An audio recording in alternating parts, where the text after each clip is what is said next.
Well, hi, everybody. The Succeed Without Selling Salon is back.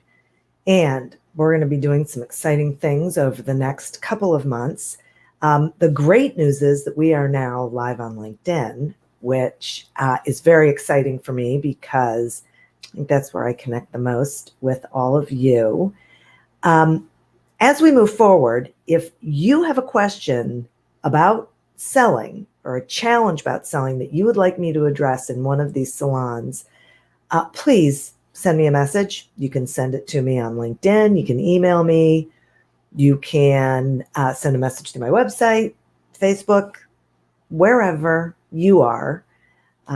Send me over a message. I would love to know what is challenging you, so that I can get you some answers. So that's how this is going to be. Sometimes I'll have guests and we'll talk about different things that have to do with business, selling, leadership, communication, all those sorts of things. So, hey, listen, whatever it is that you think we should be talking about, let me know. Happy to do it. Today, I am talking about motives. Now, you may be wondering, what in the world is she talking about motives? And I'm going to narrow it down and say, I want to talk about motives when you're networking. Because let's be honest, when we network, technically, we are networking to build our business. But here's the conundrum.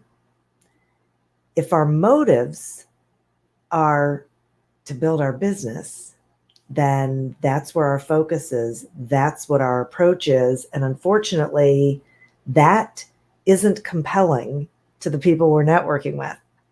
So how do we have the motive of growing our business, but make sure that we are behaving in a way that's getting us there?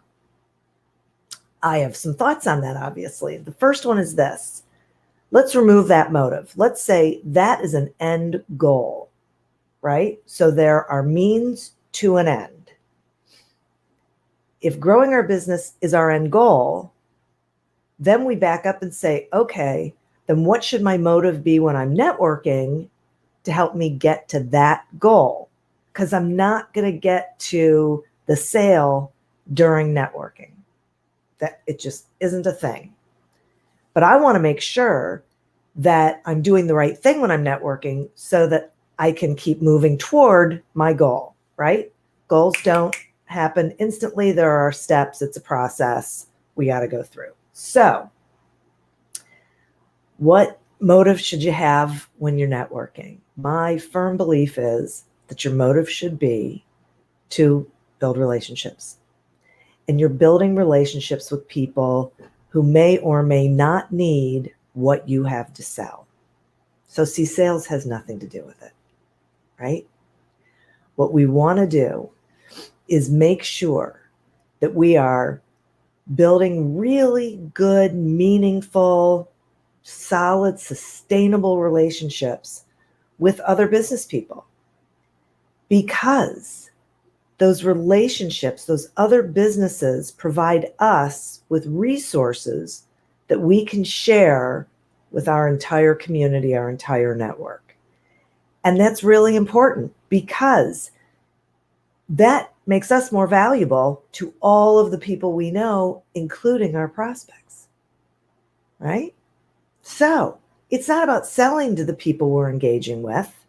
It's about getting to know them so we know who we think is good at what they do, has good business practices, has integrity, can be counted on, does business the way we like to do business, so that then when we are networking or even prospecting or even in a sales conversation with a prospect, and a topic comes up that has nothing to do with us or what we provide, but is something that they need, we think, automatically we go to our network of resources, the people who we have built relationships with, to say, oh, wait, I know someone. Let me introduce you. Okay. So that's the first really, really important part of networking. And it is hugely important. We need those resources. Sometimes those resources are in the same industry we're in, because we're not going to do business with everybody. But isn't it great to be able to say, you know what, I'm not the best resource for you, but let me share with you someone else who could be. Wow, who does that? Right? Okay. Now, the other side is that as we're building these relationships, we're allowing other people to get to know us, to evaluate the way that we do business, to realize the value that we bring, and to learn to trust us that we are a valuable resource to them. How fabulous, right? Because now they have us in their toolbox. So when they are out talking to people and they hear about a need that we could fill, they're going to think of us and they're going to suggest us to their contact. So you see, the motive that we have when we're networking is really important to establish before we ever enter into that event, that organization, whatever it is. And I will submit to you that it doesn't matter where you're networking. You can be networking virtually, you can be networking in person. This rule applies. So if you're thinking about, okay, well, I'm networking on social platforms, I'm joining groups on Facebook and LinkedIn, and I'm trying to participate, how does this apply? It applies exactly the same way.